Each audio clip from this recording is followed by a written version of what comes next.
I'm working on a 4R70W or 4R75W. This actually is 4R75W transmission, and I'm dealing with this valve body, and I may have showed you this, but I want to look at it in detail. And what I want to show you is a pressure regulator valve. This is something that you need to check all the time. Okay, this transmission has a lot of miles on it, and what I have here is this pressure regulator valve. As you can see, that is worn right there. You can see that. Okay, this part is nice, this part is worn. Okay, so actually this end is kind of shaved down a little bit, and it moves back and forth. So this is something you have to look out for. But what I have here is another valve that's supposed to replace it. This is a pressure regulator valve made by Superior. Now, if you look at the two valves side by side, you will see that the Superior valve is longer here, okay, where this one here is shorter. Now, what they did was make or lengthen this part. Purpose for that is, one, I guess, to stabilize the valve, but two, there's a part in the bore that it's not worn. I'm sure that the bore, with this rubbing up against it, wearing this valve down, the part where this rubs up again in the bore will have some wear also. So by putting another valve in, one, it's already going to have the right diameter, where this part has been shaved down a little bit, so it's going to control some of the flow or leak that may bypass the valve. Secondly, the part of the bore that is not damaged, if this is not enough, this part here should block it from leaking, because it's going to take advantage or compensate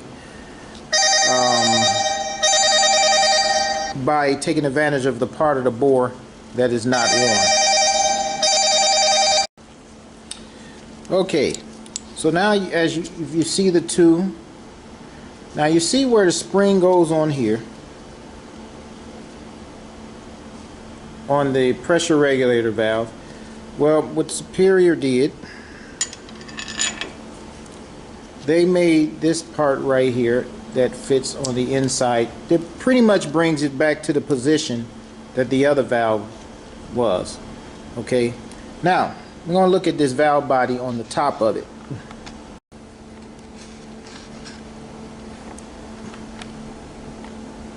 Okay, this is the pressure regulator bore.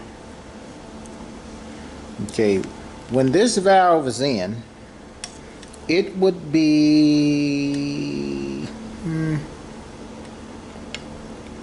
right there. Let's see where you would be.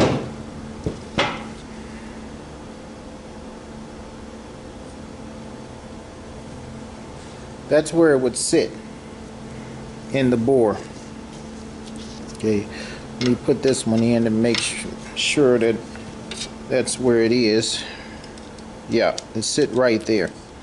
Okay, so if it sits there, you can see where this wear is right here. This part right here is solid part of the bore in the inside. So when this pressure regulator valve strokes, move forward, okay, then the wear would be somewhere in this area. It'll be wearing somewhere here. Has to be. As it moves, okay, it goes back, and right here on the edge. It's got to be right there on the edge and somewhere here, because this is where the edge is, this is where that valve is. Okay, now this here creates a large leak, will cause you to burn your forward clutches. Okay, so as it would leak past, this is the only thing that it would be left. So oil can come this way, okay, leak out or go that way. But now you got a part of this bore over here that's not touched. That's where this valve come in. So let me pull it back out. Move this over here. Okay, so put this beside it. Okay, if this is the position when it's all the way back,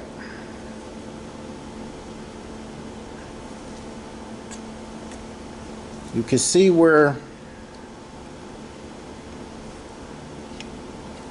the difference is. Here's the bad area, which would be right here by the bore, and here is the extension here that will be on the good part of the bore.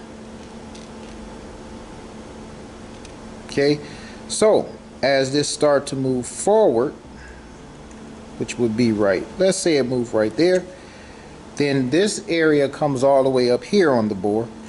When this moves forward, it can only go so far. It would only go right there,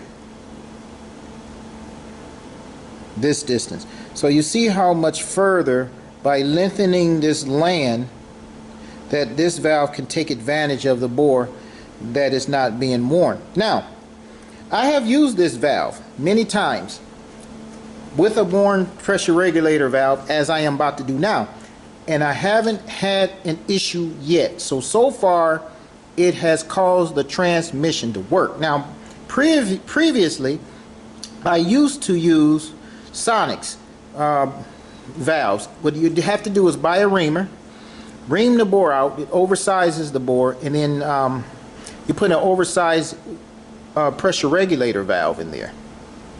Okay. Sonics also have a drop-in valve.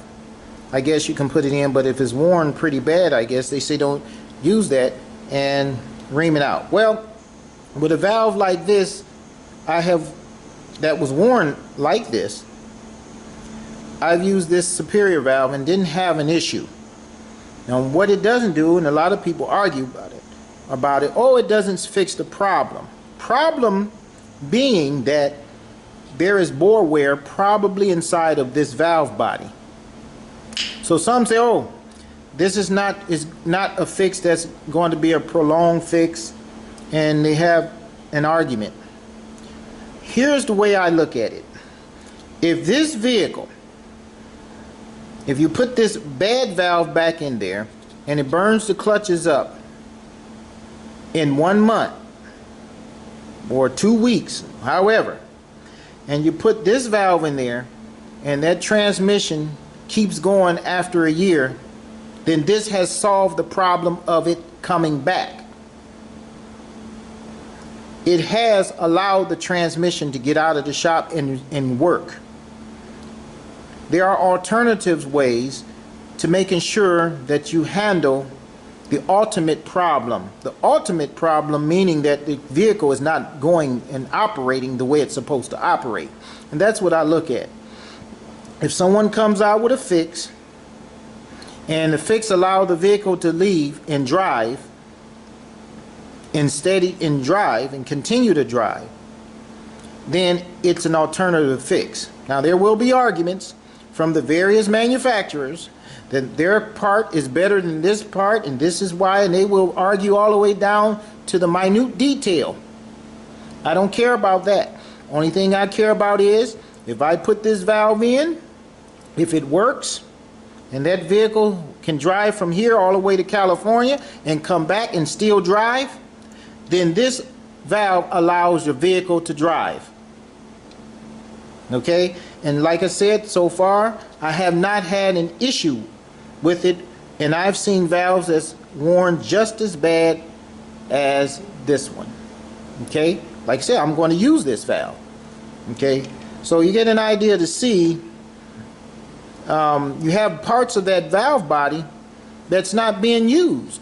That I can understand that. So if you can take advantage of a part of the valve body that has not been worn, if it took 100,000 miles for it to wear that portion of the valve, or 100, actually this transmission has 200,000 miles on it, but if it, let's say it take 100,000 miles for it to wear this valve, this bore,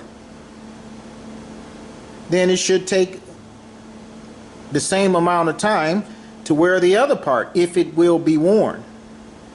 Okay, so I believe that's kind of thinking logically, but there will be some people who may argue with that. But for those who are rebuilding this transmission, pay attention to this valve, and either you can go with this superior pressure regulator valve, or you can get the Sonic's version and buy the reamers, ream the bore out, and then put their oversized valve in there. It's up to you. Okay, now there is another valve that I would replace, and that is the boost valve. This valve here fits right in front of the pressure regulator valve, like this. Okay, it likes to wear. This little valve, if you look in here sometime, you can see where it has a inside. You will see where it wears on the inside. Okay, you might not see it, but you look inside there. If you see that's worn, replace it. I mean, it doesn't cost much. So if you're rebuilding a transmission and you want it to last you, you should replace the valve.